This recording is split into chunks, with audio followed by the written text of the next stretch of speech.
So, and then you have the top hat, which also goes with your drill guides. If you're doing the lag technique, you would only use the top hat for the lag technique. And then your 2 screwdrivers, manual and power. That's all you need out of that pan.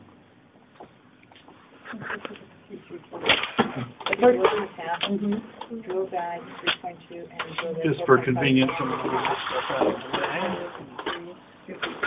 and 4.0. So 3-2 drill, 4-5 drill, and tap are the first 3. The 3-2 drill guide, the 4-5 drill guide, and the top hat are the next 3. Measuring device, 2 screwdrivers are the next 3, and then the plus T handle. 3-3-3 plus the T. T handle. T handle, which the tap goes on because they want you to tap manually. Don't worry, you get the practice. I thought we did the 4-5 first, because the glide hole. If we're doing the lag screw, the lag technique, right? Are there 2 bones we want to pull together here? Probably not. If there was a secondary fracture here that we wanted to pull a couple pieces of bone together, yes. During the lab test, if you're doing really, really well, you've got the other down, I might have you do the lag technique. But if you're not,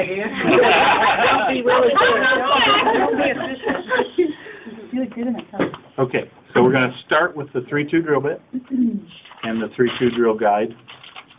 Always the green end, unless I tell you different. These are dynamic. They're dynamic compression plates. The plates have slots that allow, and they're tapered, so they allow the heads of the screws to slide. If we want to compress the bone, say there's a fracture here and we want to pull that fracture together, we use the gold guide, and the direction of the arrow on the end of this guide tells us which way it's going to push the bone. So this is the compression end. Right. The arrow going that way, when I put that screw in, it's going to push the bone that way. So it will slide. What's the green one? The green is neutral, no compression. No compression. So if I wanted to slide this piece of bone that way, I'd use the gold end with the arrow pointed towards the end, towards the way I want to press. Okay, so what we're giving you is the green end. Always the green, because there's no fracture here.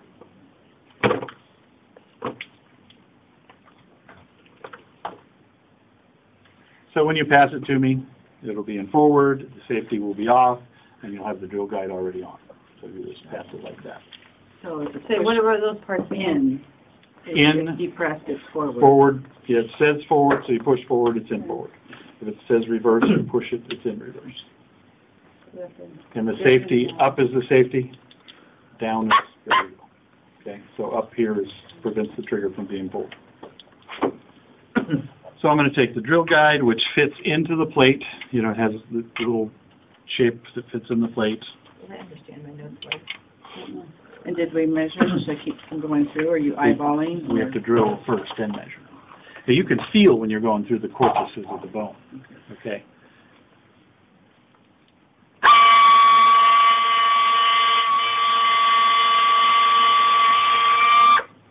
Again, high-speed drill, so it's in high speed. We don't want to go slow. We want it in forward the whole time. You can feel when you go through the second corpus, you still leave it on and you bring it out while it's still on, because that brings all the junk out. If you stop and drag it out, it's still full of junk. Okay. So we drilled. What's next? Measure.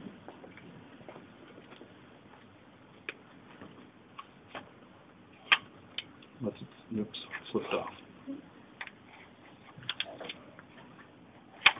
What's it say? How much for that muscle? 40. 39. 38. 39. How are you looking at it? 38. 38. Screws are all in evens, by the way. Okay. So I'm going to grab a screw here that says 38. You're going to pass me the tap while you're doing the screw. Tap is a 4-5, so it needs a 4-5 tissue protector or drill guide. So this keeps our muscle from being twisted up around all this, because there's tissue in here, right? Anybody ever drilled through a carpet Mm-hmm. and winds up around your drill bit? Same thing. You don't want your muscle wound up around the drill bits. You need something to keep that from happening. And while I'm tapping, you're going to go over here and get the 38 screw. Measure. So we're not. I know, he's threading. And you measure it. And this is a self-tapping screw. It's a little bit longer than 38 because it's self-tapping, but it's less than 40. So we wouldn't have done this. correct. I wouldn't need to if I was using self-tapping. What would you do if you needed self-tapping? No tap, it goes straight to the screw because it has a cutter on the end just like the tap. It cuts its own thread. But we are going to have... We're going to use the tap like they're not self-tapping. Okay. So drill, measure, tap, screw. That's the order you got to know. Self-cutting. Yeah. Self-tapping, self-cutting, cutting threads. You can think of it that way as well. So I would go all the way down and I would use X-ray to find out that I've tapped all the way through. And remember, the bone has two cortices, right? Top and bottom, and inside is hollow, right? Mm-hmm. And when you're drilling, you can feel it go through one and then go through the other. So. Are they trying to go through the other end? Yes, absolutely. You just don't want to go all the way. You know, just as soon as it goes through, you pull it back. That one, the tapping and the self-tapping. Is it the edges of the thread on the screw that are different?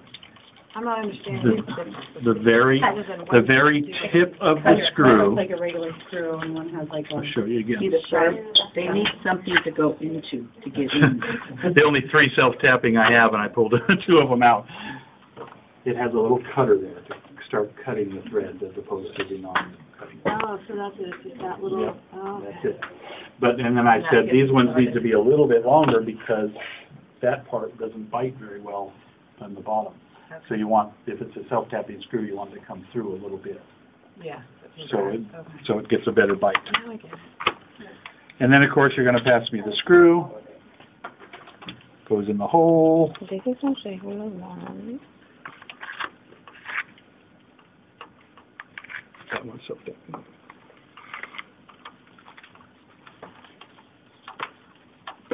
And while I'm doing this, you're getting the drill bit loaded back up to do it one more time, right?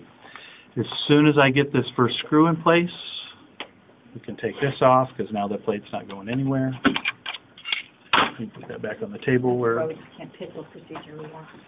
Don't look on like that, they die. I'm with you there. They're not laughing. Even if we don't get to pick. I know. Go ahead, it's not your one. I got like a couple $100. Give me one. Bear. Drill. Measure. Tap, screw. I see new Good dancing job. coming on. It's almost 39, 40. So let's go Some for rap song. let's go for a 40. So you're going to get the 40 out and get it ready. This is a self-tapping screw again as well, but we're going to tap every time. So while you're getting the screw out and measuring it, So you only use what?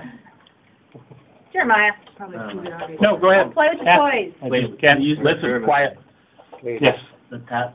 You don't have to use the tap, right? Since there's a thread, right? In my lab tests, we're going to tap every time. If the screws in your OR are self-tapping, you don't have to tap. Oh, okay. And most places have gone to self-tapping screws. So it saves this 30 seconds or whatever for each screw.